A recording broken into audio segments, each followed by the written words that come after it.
Welcome to Save As Ability, a podcast to educate and inform you about disability employment issues. My name is David D'Arcangelo, and I'm your disability policy expert.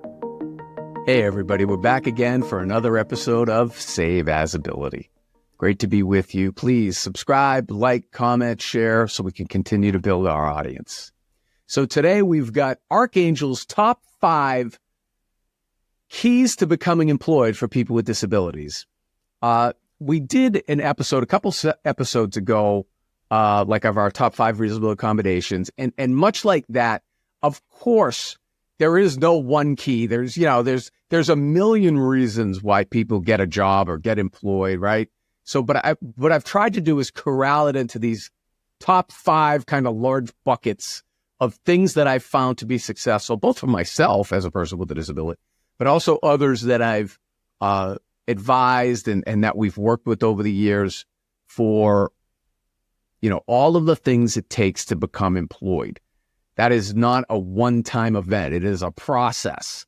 And so, let's get right into it. To me, the number one thing to focus on, if you're a person with a disability who wants to become employed, which, by the way, that's great in and of itself because 2/3 are not even in the workplace. So, yes, that should be a goal, is to just become employed and get in the workplace.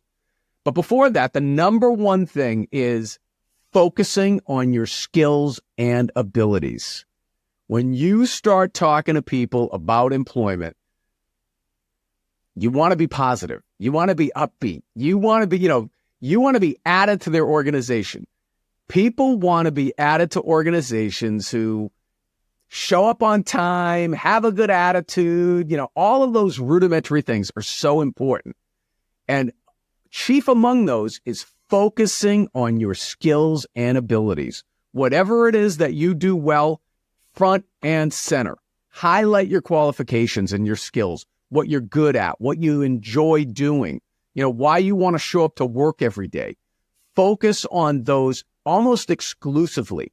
That will help you stand out with an interviewer or somebody who can put you in touch with somebody who knows about a job posting, or once you're in an interview setting. Focusing on those skills and abilities is definitely the number one thing to do, because it helps you emphasize your strengths and all of the things that you can bring to the company. Because at the end of the line, at the end of the day, it's a bottom line decision. How is this person going to help me solve problems? How is this person going to help me accomplish the tasks that my organization needs? So focus on skills and abilities, number one. Number 2, the way to do it is networking. It's all about networking. And what I would say is get a mentor. That mentor is going to be able to help you build your network, right?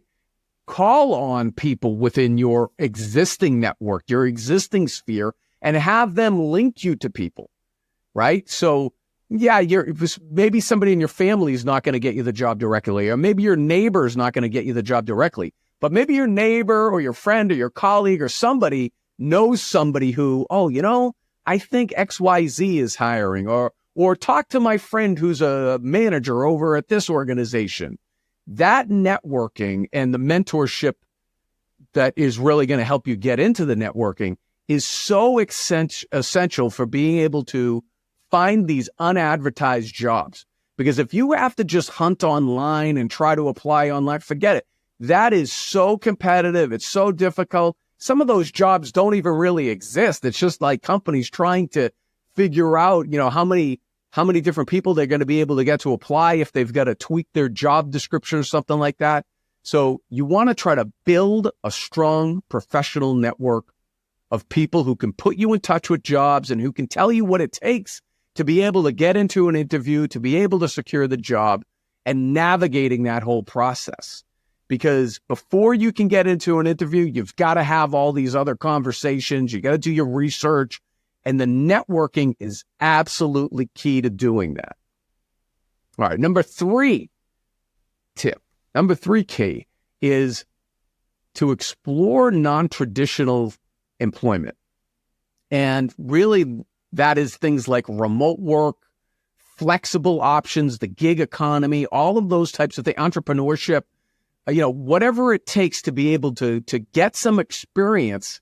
Maybe it's not your end of the line job, but maybe it's a bridge job to be able to get you to somebody, or who knows, it could work out and catch fire and you could start making a ton of money, or you really enjoy doing it.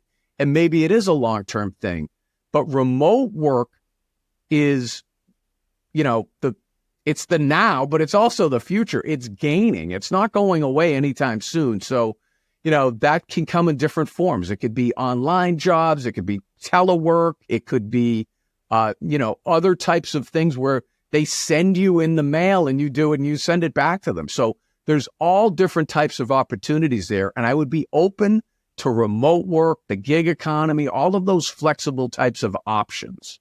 Okay. Because, the work hours, the location, eliminating or ameliorating the physical barriers in workplaces, all of those, if you can work remotely, those get ameliorated. And so your chance of long-term success there goes up, I would think. All right.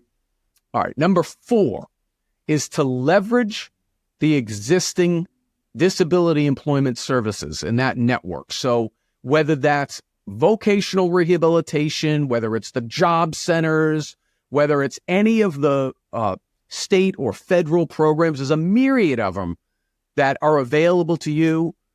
Take advantage of those, or at least explore those, rule them in, rule them out. Maybe you even can get some training through them, whatever the case may be.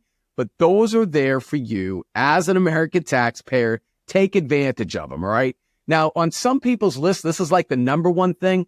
I've purposely put this down the end because there's really only a certain segment of people with disabilities that this is going to line up very well for. So I don't want to disparage it or discourage it, but it's not for everybody. And I wouldn't put all your eggs in that basket. Like if you immediately go to your VR agency, they're going to try to direct you to one particular thing. And, I don't have an open mind and try to do the things that you want to do first. Then maybe you can leverage these as a backup or as a subsidiary going along with what you're trying to do in your job search, because there's definitely things that they can do for you. These organizations, you should avail yourself of services that they can provide, whether it's assistive technology or trainings or even the networking that we were talking about, getting into those networking, whether they have webinars or whether they have physical job fairs, whatever the case may be, getting in there, taking advantage of those services, you're paying for them as a taxpayer. All right. And then number 5 is really, you would think it was common sense, but so many people don't do this. And it's having a good resume, and on that resume, showing the business advantage to the employer. Okay. I would immediately, if you think you're going to need a reasonable accommodation, I would try to build that in. Okay. Many people try to shy away from it and say, no, I don't even want to mention it because I might get discriminated against. I don't know if that's the best path. I think the best path is to be able to say, look, I'm going to be able to be your number one guy, or I'm going to be able to be a great worker for you, but I just need this. If you can do that, that shows them that you're proactive, that you're problem solving, that individuals with disabilities who have a right to reasonable accommodations in a lot of the work settings, that they're thinking and they're proactive. That's the way to do it, because that's really going to give the employer, you know what? Yeah, sure. Come on. And yeah, you just need us to tweak this. We can do that. And make sure you're aware that the data that we've talked about here that shows that people with disabilities have many of the great qualities that employers are looking for, in terms of loyalty, in terms of less absenteeism, in terms of higher rates of productivity, and all the good things that employers are seeking. You should know those things, put them in your resume, talk about those reasonable accommodations and what you can do for the employer. Okay. Because really that's what it is. You got to show the employer the business advantage. Hey, hire me. So I hope that's helpful here. We presented our top 5. If you have questions, comments, if you have ones that you want to add to the list, let us know in the comments. Please, again, help us build our channel. Subscribe, like, share, comment. We're there for you. We're trying our best. We're fired up. It's David D'Arcangelo, Save Visibility. Hope you have a great day. For more information about disability employment issues, please visit our website, disabilityemploymentsolutions.com. The Save As Ability podcast is available on Apple Podcasts, Spotify, our YouTube channel at Disability Policy Expert, or wherever you stream your podcasts. Subscribe, stream, rate, and review our shows. Your ratings and reviews help our show reach new audiences. Produced by Pod Pro Entertainment. Save As Ability lives within a network of podcasts located at podproentertainment.com. #TheNewRadio. Again, my name is David Darkangelo, and I'm your disability policy expert. Until next time, thank you. I hope you have a great day.